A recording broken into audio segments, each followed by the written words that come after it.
ದರ್ಶನ್ಗೆ ಮಾತ್ರ ಯಾಕೆ ಹಿಂಗ್ ಮಾಡ್ತೀರಿ? ಯಾಕೆ ಬೇರೆ ಕಾನೂನು ಇದೆಯಾ? ಸೆಲೆಬ್ರಿಟಿ ಅಂತ ಲಾಸ್ಟ್ ನಾವು ಚರ್ಚೆಲ್ಲೂ ಇದೇ ಮಾತಾಡಿದೀನಿ. ಈ ತರ ಮರ್ಡರ್ಗಳು ತುಂಬಾ ಆಗಿದಾವೆ. ನಟ ದರ್ಶನ್ ಇನ್ವಾಲ್ವ್ ಆಗಿದ್ದಾರೆ ಅನ್ನೋದಕ್ಕೆ ದೊಡ್ಡ ಮಟ್ಟಕ್ಕೆ ಸೋಷಿಯಲ್ ಮೀಡಿಯಾದಲ್ಲಿ ಚರ್ಚೆ ಆಗಿ ದೊಡ್ಡ ಮಟ್ಟಕ್ಕೆ ಅವ್ರಿಗೆ ಇದೆಲ್ಲಾಗಿದೆ. ಈಗ ನೋಡಿ, ಅವರು ಜಸ್ಟ್ ಎಲ್ಲೋ ಕಾಫಿ ಕುಡಿದ್ರು ಸಿಗರೇಟ್ ಸೇದ್ರು ಅನ್ನೋದಕ್ಕೆ ವೈರಲ್ ಆಗಿದ್ದಕ್ಕೆ ಸುಪ್ರೀಂ ಕೋರ್ಟ್ ಡೈರೆಕ್ಷನ್ ಮಾಡ್ತು.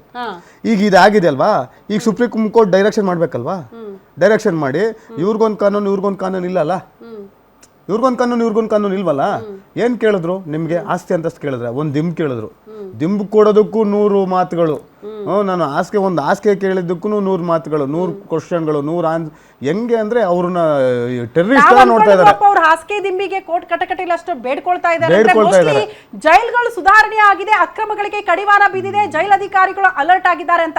ಅದೆಲ್ಲ ಶುದ್ಧ ಸುಳ್ಳು ಅನ್ನೋದಕ್ಕೆ ಮೊನ್ನೆಯಿಂದ ರಿಲೀಸ್ ಆಗಿರುವಂತ ಒಂದೊಂದೇ ವಿಡಿಯೋಗಳು. ಯಾರ ಬಗ್ಗೆ ಸುದ್ದಿ ಆಗುತ್ತೋ ಅವ್ರಿಗೆ ಕಡಿವಾಣ ಹಾಕೋದು, ಅವ್ರಿಗೆ ಸೌಲಭ್ಯ ಕೊಡೋದು. ಯಥಾವತ್ತಾಗಿ ನಾವು ನಡ್ಕೊಳ್ತೀವಿ, ನಮ್ಮನ್ನ ಯಾರು ಪ್ರಶ್ನೆ ಮಾಡಬೇಡಿ ಅನ್ನೋ ರೀತಿಯಲ್ಲಿ ಇದೆ.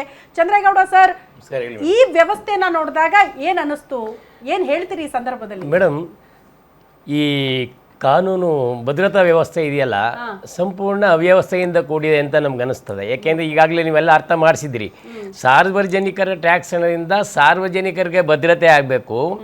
ಆರೋಪಿಗಳಿಗೆ ರಾಜಾತಿಥ್ಯವನ್ನು ಕೊಟ್ಟ ಮೇಲೆ ಅವನು ಹೊರಗಡೆ ಇದ್ರೇನು, ಜೈಲಿನ ಒಳಗಡೆ ಇದ್ರೇನು ಎಲ್ಲವೂ ಸಮಾನ ಅಂತ ಅನಿಸುತ್ತೆ. ಆದರೆ ಅವರನ್ನು ಸರಿಪಡಿಸೋದಕ್ಕೋಸ್ಕರನೇ ಅವರು ತಿತ್ಕೊಳ್ಳಿ ಅಂತೇಳಿ ಮನ ಪರಿವರ್ತನೆ ಮಾಡೋದಕ್ಕೋಸ್ಕರನೇ ಅವ್ರನ್ನ ಅಲ್ಲಿ ಜೈಲಿನಲ್ಲಿ ಇಟ್ಟಿರ್ತಕ್ಕಂಥದ್ದು. ಆದರೆ ಇದು ಬಾರ್ ಆ್ಯಂಡ್ ರೆಸ್ಟೋರೆಂಟ್ ಥರ ಎಲ್ಲ ಅನುಕೂಲತೆಗಳನ್ನ ಜೈಲಿನಲ್ಲಿ ವ್ಯವಸ್ಥೆ ಮಾಡಿಬಿಟ್ರೆ ಸಾರ್ವಜನಿಕರಿಗೆ ನೋವಾಗುತ್ತೆ. ಯಾಕೆಂದ್ರೆ ನಮ್ಮ ತೆರಿಗೆ ಹಣದಲ್ಲಿ ಜೈಲಿಂದ ಹೊರಗಡೆ ಬಂದು ಎಂತ ಕೃತ್ಯಗಳನ್ನ ಮಾಡಬೇಕು ಅನ್ನೋದ್ರ ಬಗ್ಗೆ ಒಂದು ಪ್ರೀ ಪ್ಲಾನ್ ಒಂದು ಅವಕಾಶ ಮಾಡಿಕೊಟ್ಟಂಗೆ, ಒಂದು ವೇದಿಕೆ ಕಲ್ಪಿಸ್ಕೊಟ್ಟಂಗೆ ಕಾಣಿಸುತ್ತೆ.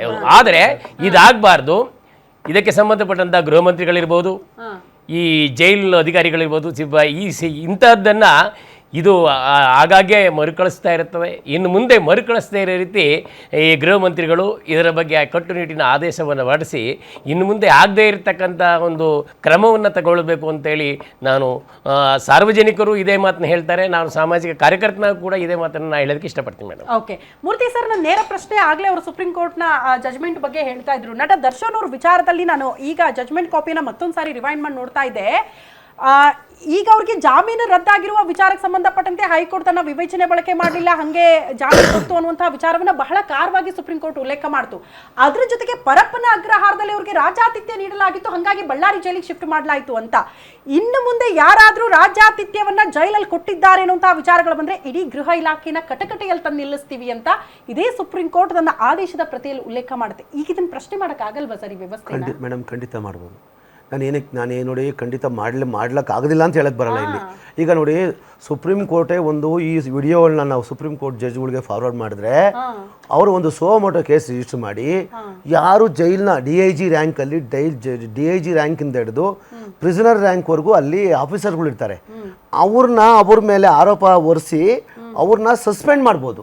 ಅವ್ರ ಮೇಲೆ ಒಂದು ಕರಪ್ಷನ್ ಮಾಡ್ತಿದ್ರ, ನೀವು ಜೈಲಲ್ಲಿ ಕರಪ್ಟ್ ಆಗಿದ್ದೀರ ಅಂದ್ಬಿಟ್ಟು ಅವ್ರನ್ನ ಒಂದು ಸೇವೆಯಿಂದ ವಜಾಗೊಳಿಸಿ ಬೇರೆ ಒಂದು ಸಿಬ್ಬಂದಿ ನಿಯೋಜನೆ ಮಾಡಿ ಅವ್ರ ಮೇಲೆ ಕಣ್ಗಾವಲು ಇಡ್ತಕ್ಕಂಥ ಸಮಿತಿನೂ ಮಾಡ್ಬೋದು. ಒಂದು ಮೇಡಮ್, ಇನ್ನೊಂದು ನಾನು ಸಲಹೆ ಕೊಡೋದಿದೆ. ಏನಾಗುತ್ತೆ ಗೊತ್ತಾ ಮೇಡಮ್, ಇಲ್ಲಿ ಈ ಥರ ಆಗಲಿಕ್ಕೆ ಒಂದು ಹೆಚ್ಚಿನ ಜನಸಂಖ್ಯೆ ನಮ್ಮ ಭಾರತ ದೇಶದಲ್ಲಿ ಆಗ್ತಿದೆ. ಯಾಕೆಂದರೆ ಸರ್ಕಾರದ ಮೇಲೆ ನಾವು ಹೇಳಬೇಕು, ಆದರೆ ಅದಕ್ಕೆ ಸೊಲ್ಯೂಷನ್ನು ಕೊಡಬೇಕು. ಹೆಚ್ಚಿನ ಜನಸಂಖ್ಯೆ ಆಗ್ತಿರೋದ್ರಿಂದ ಅಪರಾಧಗಳು ಜಾಸ್ತಿ ಆಗ್ತಿದ್ದಾವೆ. ಸುಪ್ರೀಂ ಕೋರ್ಟ್ ಹೇಳಿದೆ 7 ವರ್ಷ ಕೆಳಗಡೆ ಇರ್ತಕ್ಕಂಥವ್ರನ್ನ, 7 ವರ್ಷ ಶಿಕ್ಷೆ ಕೆಳಗಡೆ ಇರ್ತಕ್ಕಂಥವ್ರನ್ನ ಯಾವಾಗಲೂ ಅರೆಸ್ಟ್ ಮಾಡಬೇಡಿ, ವಿಚಾರಣೆ ಆಗಿ ಕನ್ವಿಕ್ಷನ್ ಆದರೆ ಜೈಲಿಗೆ ಕಳಿಸಿ ಅಂತ ಹೇಳಿದೆ. ಯಾಕೆಂದರೆ ಜೈಲಿನ ಒಂದು ಜನಸಾಂದ್ರತೆ ಕಮ್ಮಿ ಮಾಡಲಿಕ್ಕೆ. ಆದರೆ ನಮ್ಮಲ್ಲಿ ಏನಾಗುತ್ತೆ ಗೊತ್ತಾ ಮೇಡಮ್, ಈಗ ವಿಳಂಬಗಳಾಗ್ತಿದೆ ವಿಚಾರಣೆಗಳು. ಅವಾಗ ಏನಾಗುತ್ತೆ, ಅತಿ ಹೆಚ್ಚು ಕಾಲ ಕಳಿಬೇಕಾಗುತ್ತೆ ಯಾವ ವಿಚಾರಣೆಯ ಕೈದಿಗಳು. ನೋಡಿ, ಅರ್ಥ ಮಾಡ್ಕೊಳ್ಳಿ, ಪ್ರಕರಣ ನಡೆಸೋದು ವಿಳಂಬ ಆದಾಗ ಅತಿ ಹೆಚ್ಚು ದಿನ ಅವನು ಬೇಲ್ ಸಿಗ್ತೇ ಹೋದರೆ ಅವನು ಜೈಲಲ್ಲಿ ಇರಬೇಕಾಗುತ್ತೆ. ಅವಾಗ ಏನು ಮಾಡ್ತಾನೆ ಅವನು, ಇದಕ್ಕೆಲ್ಲ ಫೇಸ್ ಮಾಡಲಿಕ್ಕೆ ಒಂದು ಆಲ್ಟರ್ನೇಟಿವ್ ವ್ಯವಸ್ಥೆ ಉಟ್ಕೊಂತಾರೆ.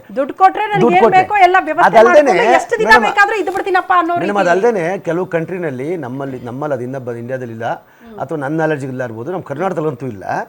ವಿಚಾರಣೆಯ ಕೈದಿಗಳಿಗೆ ಬೇರೆ ಒಂದು ಪ್ರಿಸನ್ ಮಾಡಬೇಕು ಅಂತ ಹೇಳಿ ಅದು ಪ್ರಪೋಸಲ್ಲು ಇದೆ. ಅಂದರೆ ಆತ ಕನ್ವಿಕ್ಷನ್ ಆಗೋವರೆಗೂ ಪ್ರಿಸನ್ಗೆ ಹೋಗಿ ಅವ್ನು ಶಿಕ್ಷೆ ಅನುಭವಿಸ್ಬೇಕು.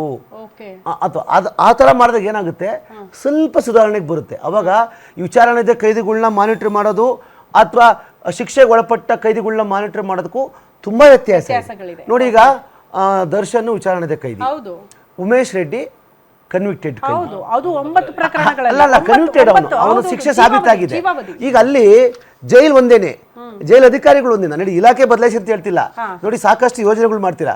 ನಮ್ಮ ದೇಶ ನಮ್ಮ ಸಮಾಜ ಸುಧಾರಣೆ ಆಗಬೇಕಾದ್ರೆ ಈ ಒಂದು ಜೈಲು ಹೆಂಗೆ ವ್ಯವಸ್ಥೆನ ಸರಿ ಮಾಡಬಹುದು, ಯಾವ ರೀತಿ ವ್ಯವಸ್ಥೆನ ಸರಿ ಮಾಡಬಹುದು ಅಂತ ಮೂರ್ತಿ ಸರ್ ಒಂದಷ್ಟು ನಿಯಮಗಳನ್ನ ಹೇಳ್ತಾ ಇದ್ರು. ಖಂಡಿತ ಅದ್ರ ಬಗ್ಗೆ ಮತ್ತೆ ಮುಂದುವರಿಸ್ತೀನಿ ನಾನು.